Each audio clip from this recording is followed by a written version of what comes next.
It's with great pleasure that I introduce Stoyan. Hopefully, Stoyan, you're there in the background. But Stoyan, I've known you since SCOM Day. Where was that? That was in Gothenburg in Sweden. We met in 2018, I want to say.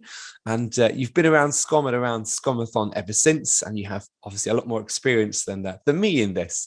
So it's with great pleasure that I welcome you to the stage to present your session on the place of System Center Operations Manager in today's modern monitoring world. So without further ado, welcome Stoyan, and I'll hand the stage over to you. Hi, Bruce. Thank you for letting me take over. And thank you for the nice presentation. Let's kick it off. So first of all, I would like to say how proud I am that I'm allowed to kick off today's event. And today we will talk about the place of SCOM in today's monitoring world. Shortly about me, my name is Stoyan. I'm a 5-time MVP and senior IT consultant and a partner at PON IT Consulting GmbH. We are a small Swiss-based consulting company. What we would like to see today is actually, we will talk about the Past of SCOM very shortly. We'll make a short comparison between SCOM and some of the leading monitoring tools today. And also we will see where actually the places SCOM in today's monitoring world is. We will slightly touch also its future. And I promise you it will be very, very interesting. So before we move to discussing the place of SCOM in today's monitoring world or have a word about its future, we need to talk and look at the past. Since the first version I have worked with is SCOM 2012 R2, I think I'm not entitled to talk about it. So what I would like to do here is to leave this to a famous SCOM expert who covered this during last year's SCOMathon keynote session. This will be Cameron Ford. So if you would like to hear more about the past of SCOM, watch last year's Cameron session. And there was also a webinar hosted by a couple of renowned SCOMers who also touched the topic back in 2020. And as you see, those are also names which are famous in the SCOM world. You, Bruce, of course, John, Bob, Martin, and all the guys which were talking about SCOM yesterday, today, and tomorrow. After mentioning the long history of SCOM, it's now time to turn to the present and compare SCOM to other monitoring tools. I have to tell you that I've done an extensive research and analyzed tons of comparisons, reviews, and comments while preparing for this session on various platforms like Gartner, Google Trends, different other sites and blogs. I won't go into details on which tool does what better, but would like to try to explain you the results in a summary. So the first thing I noticed is that SCOM is being often compared to tools such as Grafana, Splunk, or VMware. And although those are also monitoring tools, they do not have the same architecture, functionalities, or purpose. It is almost like comparing apples and oranges. Both are different types of fruits, but have different both are fruits, but have different types of characteristics and are used for different purposes. Not that VMware cannot do that well. It's just this is a specific use case, and if you're using VMware as a hypervisor. Another thing I've noticed when going through the different ratings is that those are often based on reviews which are subject to interpretations. There is a trend when it comes to comparisons, and I noticed that many of the discussed downsides have been either taken out of context or are not simply true. And this is the subjective factor of the evaluation. So what you see here is this subjective factor, and not all of those comments are necessarily true. So me, personally, I wouldn't consider these as downsides. And I also would not base my rating for a specific tool on those. Before jumping to what makes SCOM a great tool, let us shortly check on its alleged downsides. What I would like to show you with an example is that those are also subjective. So what are the downsides of SCOM? And costs. Here, the research showed that the users are differentiating between licensing and also operational costs, but are mostly unhappy with the licensing cost. Then again, according to Gartner, the majority of the users are actually considering this as a plus and not a downside. So, you know, System Center being licensed in general is not necessarily a downside, but for me, it's a great advantage. The next thing that is being mentioned is actually its complexity. And I admit that you cannot become a SCOM expert within a couple of days, but let's face it, you cannot have a simple enterprise-grade monitoring covering your whole infrastructure, Windows, Linux, network devices, etc., etc. There is a certain degree of complexity if you want in-depth monitoring of your IT infrastructure. Last but not least, we have the UI topic. You cannot have a simple UI and achieve great details and visibility with it. This is always a matter of compromise. We mentioned already that there is this subjective factor when doing comparisons. In order to back up my statement about the relativity of those comparisons, I would like to give you an example. And a good example for this is actually the comparison between SCOM and Splunk.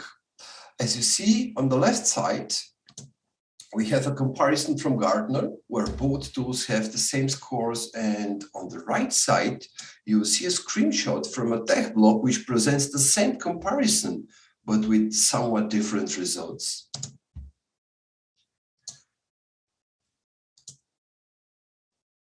So after all these reviews and comparisons, let us see where the actual place of SCOM in today's monitoring world actually is. Let us see why there's so many people who are passionate about SCOM and why these tools gathers a crowd so large on an event like today's. Despite all the remarks we made in the previous slides, SCOM scores so high that it's ranked amongst the top IT infrastructure monitoring tools nowadays. And in today's enterprise monitoring tool landscape in general. We cannot talk about SCOM without turning to the result of the big SCOM survey. What we saw in the results of the last survey in 2021 is that although SCOM is still considered great, its net promoter score, or also NPS score, has dropped from 36 in 2020 to 31 in 2021. Why is this the case? Our next slide will shed some light on this. The majority of the participants expect their SCOM usage to grow over the next year. However, in comparison to 2020, a bigger proportion of the users expect their SCOM usage to reduce. Why is there such a trend? And what are the reasons behind this? In order to answer those, let us look at the 2021 summary. What we see here is a very interesting trend where most users are reducing their SCOM usage because they either think it has insufficient cloud monitoring capabilities or are simply replacing it with Azure Monitor. Here we certainly see a hot topic emerging: lack of container monitoring. This is certainly a factor which should not be neglected. So I do hope that we will see some action around this in the near future, although we are actually seeing it already. I personally was very surprised about this one, the unclear future of SCOM. If you have watched last year's keynote session presented by Cameron Fuller, then you have certainly heard his SCOM 2021 prognosis. And now, a year later, this is true. SCOM 2021 has been officially announced, and a couple of weeks ago, actually, and I would encourage you to watch the SCOM roadmap session presented by Anchor, who is part of the SCOM product group. And if you saw that Twitter sneak peek, then you know already that we have been promised a minimum of 10 years support for SCOM, or actually more. The rest of the numbers I would attribute to certain standard process. Users are trying and experimenting with different tools and technologies, something which is absolutely normal. And before going further and touching a sensitive topic, cloud monitoring, let us pay some credits to SCOM by mentioning some of its major strengths. It is a fact, nobody does it better than SCOM. Microsoft workloads and operating system monitoring. All the surveys, all the reviews and comments stay the same. This is simply undisputable. And what helps here is also the concept of management packs, something I'm personally a big fan of.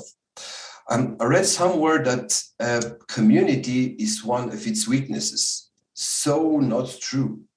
Just look at the number of SCOMathon attendees the last years. All the free management packs that have been built by the countless SCOM enthusiasts. The documentation is getting better each day. We, the community, are contributing there.